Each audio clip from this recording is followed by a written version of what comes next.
बिस्मिल्लाहिर्रहमानिर्रहीम। मेरी प्यारी दोस्तों, अस्सलाम वालेकुम। आज की रेसिपी शामी कबाब के लिए हमें चाहिए है आधा चम्मच गरम मसाला, 2 चाय के चम्मच नमक चाहिए है, इसी तरीके से धनिया 1 खाने का चम्मच, हल्दी हमें चाहिए है आधा चाय का चम्मच, सुर्ख मिर्च हमें चाहिए है 2 चाय के चम्मच, मोटी काली इलायची 3 अदद और 12 से 15 दाने हमें चाहिए काली मिर्च के। इसके अलावा जो चीज़ें हमें चाहिए वो आपको स्क्रीन पे नज़र आ रही हैं, जिनमें अंडे 2 अदद शामिल हैं, दही 1 कप शामिल है, एक हमें प्याज चाहिए, अदरक लहसुन का पेस्ट चाहिए, आलू 4 से 5 मीडियम चाहिए है और पानी चाहिए आधा लीटर। चिकन हमने ले लिया है जी 1.5 किलो, और 1.5 किलो चिकन लेते हुए मैंने करवा लिया था, उसके सीने का गोश्त ले लिया था और हड्डी निकलवा ली थी। और जनाब इसको आपने रफली काट लेना है, जैसे भी चाहें आप काट लीजिए। और हम डिस्कस करेंगे दरमियान में कि शामी कबाब को शामी कबाब क्यों कहते हैं। तो चलिए स्टार्ट करते हैं रेसिपी। कुकर में ले लिया है हमने आधा लीटर पानी और उसमें आप डाल दीजिए चिकन, और चिकन डालने के बाद हमने इसके अंदर बाकी मसाले भी डाल देने हैं। ये जा रही है हमारे सबसे पहले इसके अंदर प्याज जा रही है, प्याज डाल दीजिए 1 अदद। प्याज डालने के बाद अब हम इसके अंदर बाकी मसाले डाल देंगे। बाकी मसाले जो आपको बता दिए थे वो तमाम मसाला जात भी डाल देने हैं, और साथ ही आपने उन वो डालने से पहले अदरक लहसुन का ये पेस्ट ले लिया था हमने 2 चाय के चम्मच भर के, वो डाल दीजिए।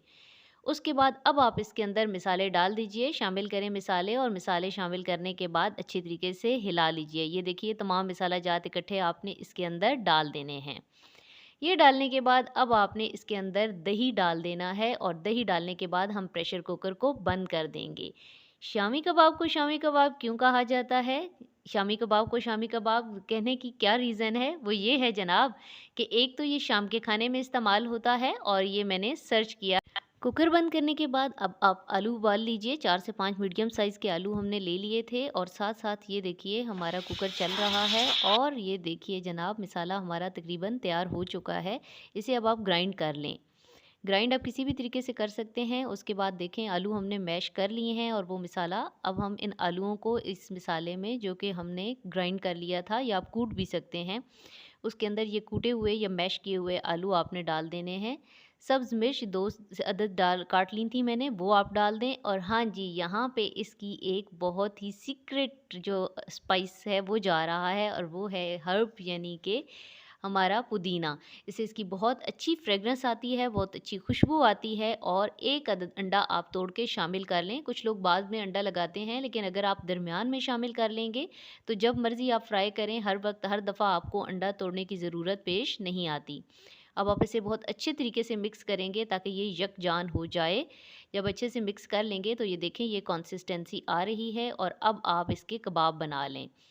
जितने साइज़ का भी आपको चाहिए है, दरमियाने साइज़ का अच्छा रहता है। और ये मैं इसके अंदर डालूँगी ताकि एक इवन टाइप के कबाब आपके बन सकें। अच्छी तरीके से इसे प्रेस कर लें आप, और जब प्रेस कर लें तो ये आप जैसे ही करेंगे और ये जी आराम से निकल आया है। और इसी तरह आपने सारे कबाब बना लेने हैं। ये देखिए जी माशाल्लाह सुभान अल्लाह। दूसरा क्वेश्चन है, आपने गिनने हैं कि कितने कबाब बने थे।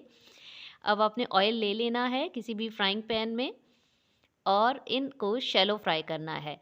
चाहें तो उसी वक्त आप फ्राई कर सकते हैं, मैं कुछ अभी फ्राई कर रही हूँ और बाकियों को फ्रीज़ कर रही हूँ, और चाहें तो आप फ्रीज़ कर सकते हैं, और साथ साथ इसको 1 से 2 महीने तक आप आराम से फ्रीज़ कर सकते हैं। बच्चों को लंच बॉक्स में देकर भेजिए, अपने नाश्ते में, खाने में, शाम की चाय के लिए इस्तेमाल करें, मेहमानों को दीजिए, जिस तरह मर्ज़ी करना है जनाब कीजिए। और ये देखिए हम डिश आउट करने लगे हैं अपने कबाबों को।